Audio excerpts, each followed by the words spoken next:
এই ছেলে, এখানে তোমাকে আর একটা কথা বলে রাখছি, তুমি মনে রেখো। তুমি কথাকে উল্টে ধরিও না। আজকে তুমি ঢাকা সাভারের কথা উল্টে ধরেছ, তোমার ভুল হয়েছে, তুমি ভুল শুনেছ। আমি বলেছি টিভিতে আন্তর্জাতিক খেলা ক্রিকেট ফুটবল দেখা তো বহু দূরের কথা। আমি বলেছি আন্তর্জাতিক খেলা টিভিতে দেখা তো বহু দূরের কথা, আন্তর্জাতিক খেলার গল্প যেখানে চলে সেখানে বসে থাকাও হারাম। দেখি কোনো মায়ের বেটা এই ফটোকে উল্টে ধরতে পারে। আর তোমার বাড়ির উপরে, 5 তলা বাড়ির উপরে অনেকগুলি পতাকা, তার একটা হচ্ছে ব্রাজিলের পতাকা। তুমি ব্রাজিলকে চিনো কে? তুমি কি ব্রাজিলকে চিনো কে? আচ্ছা, তুমি কি কোনোদিন ভেবেছো ব্রাজিলকে? তোমার বিদ্যা তো নেই, তোমার কি একটু বুদ্ধিও নেই? তুমি কি মানুষই নও? রাজশাহী চাঁপাইনবাবগঞ্জের ভাষাতে তুমি কি অমানুষ? তোমার ভিতরে কি কোনো মানবতাই নেই? ওরা ইহুদি, ওরা খ্রিস্টান, ওরা ইহুদি, ওরা খ্রিস্টান। শোনো, যদি তারা শোনে যে তুমি পায়খানায় পড়ে গেছো তাহলে অট্ট হাসি দিবে, আর যদি তোমাকে পাশে পাই তাহলে তোমার মাথার উপরে লাথি মারবে, আর যদি তোমাকে পাশে পাই তাহলে আরো 3 বালতি পায়খানা তোমার মাথার উপরে দিয়ে দেবে। বলো দেখি ওরা কারা? ওরা ইহুদি, ওরা খ্রিস্টান, ওরা জন্মসূত্রেই তোমার শত্রু। ওরা বলছে তোমার নবী ভুয়া, মুহাম্মদ সাল্লাল্লাহু আলাইহি ওয়াসাল্লাম ভুয়া নবী। নবী হলে আমাদের মধ্যে থেকে হবে কেন? ইব্রাহিম আমাদের, সুলাইমান আমাদের, দাউদ আমাদের, মুসা আমাদের, ঈসা আমাদের, ইয়াকুব আমাদের, ইউসুফ আমাদের, সব নবী আমাদের। মুহাম্মদ নবী হলে ইহুদি খ্রিস্টানদের মধ্য থেকে হবে, আমাদের মধ্য থেকে হবে। আরে মুহাম্মদ নাকি পৌত্তলিকের মধ্য থেকে হয়েছে। ছি ছি ছি ছি ছি, এ কেন নবী হবে? ছি ছি ছি ছি ছি, এ ভুয়া নবী। তুমি তার পতাকা মাথার উপরে তুলো কাপুরুষ। তোমার বিদ্যাকে আমি কবর দিতে এসেছি, তুমি মনে রেখো তোমার আমি কিছু না কিছু উপকার করবই করবো ইনশাআল্লাহ। শুনুন, দুনিয়াতে কিছু পাপ আছে মানুষ না করে পাপী।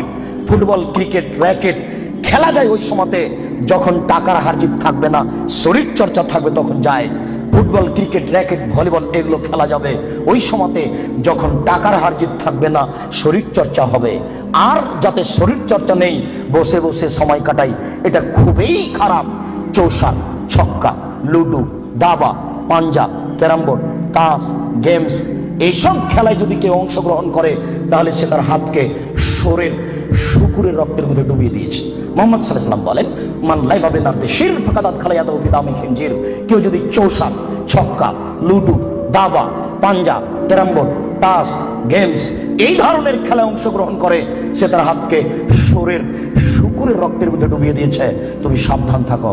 সম্মানিত উপস্থিতি, রাসূল সাল্লাল্লাহু আলাইহি ওয়াসাল্লাম বলেন, ইন্না মিম্মা আতাখাওয়াফা আলা উম্মতি, আমার উম্মতের উপরে আমি সবচেয়ে যেটা বেশি ভয় করি পৃথিবীর মানুষ, আমি বলে গেলাম মুহাম্মদ সাল্লাল্লাহু আলাইহি ওয়াসাল্লাম, আমার উম্মতের উপরে আমি সবচেয়ে যেটা বেশি ভয় করি, 1 নম্বর ভয় হচ্ছে আমার উম্মত জেনায় লিপ্ত হবে, এইটা আমার ভয়। 2 শাহাতুল খাফিয়া, আমার উম্মত গোপন পাপে লিপ্ত হবে, এইটা আমার ভয়। আমার উম্মত গোপন পাপে লিপ্ত হবে, এইটা আমার ভয়। ছেলে মেয়ে, যুবক যুবতী গোসলখানাতে ঢুকলেই পাপ করছে, একাই হলেই পাপ করছে। পুরুষ নারীর জন্য যে কত জেনার গোপন পাপের ব্যবস্থা হয়েছে এখন হিসাব করা যায় না। এই ছেলে, তুমি আছো ঢাকা লালবাগে আর তোমার বান্ধবী আছে লন্ডনে, 2 জন মিলে মোবাইলে গল্প করছো গোপনে। গল্প করতে করতে জামা কাপড় খুলতে লাগলে, খুলতে খুলতে খুলতে এখন 2 জনই উলঙ্গ। 2 জন 2 জনকে দেখতে পাচ্ছে, 2 জনের মধ্যে ব্যবধান হলো 5000 কিলোমিটার। অবাক গোপন পাপ, আশ্চর্য, অবাক। এই ছেলে, তুমি যখন থাকো না তখন তোমার মা মোবাইলে গোপন জেনা করে, প্রেমের গল্প করে, তোমার মা তাহাজ্জুদ পড়ে। এই ছেলে শোনো, তুমি আর তোমার মা যখন থাকে না তখন তোমার বোন মোবাইলে জেনার গল্প করে। মোবাইল মানে জেনা। আল্লাহ নবী 1450 বছর পূর্বে বলেছেন আমার উম্মত গোপন পাপে লিপ্ত হবে। 15 বছর পূর্বে এইভাবে গোপন পাপ মোবাইলে হতো না। 20 বছর পরে আরো গোপন পাপের কত পথ বের হবে তা আপনাকে আমি এখন ভাষায় বুঝাতে পারবো না। মুহাম্মদ সাল্লাল্লাহু আলাইহি ওয়াসাল্লাম বলেছেন আমার জীবনে বড় ভয়, 1 আমার উম্মত জেনায় লিপ্ত হবে, 2 আমার উম্মত গোপন পাপে লিপ্ত হবে। আপনাকে আমি কি দিয়ে বুঝাই সম্মানিত দিনী ভাই? মুহাম্মদ সাল্লাল্লাহু আলাইহি সাল্লাম বলেন, রাত যখন অর্ধেক হয় তখন সমস্ত আকাশের দরজা খুলে দেয়। যে ব্যক্তি আল্লাহর কাছে প্রার্থনা করে তার প্রার্থনা কবুল হয়ে যায়।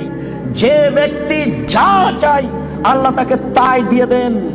যে ব্যক্তি বিপদে পড়ে বলে আল্লাহ আমাকে বাঁচাও, আল্লাহ তাকে বাঁচিয়ে দেন। ইল্লাল বাগিন বে ফারজেহা, তবে যার জেনার সম্পর্ক আছে তার কথা কবুল হয় না।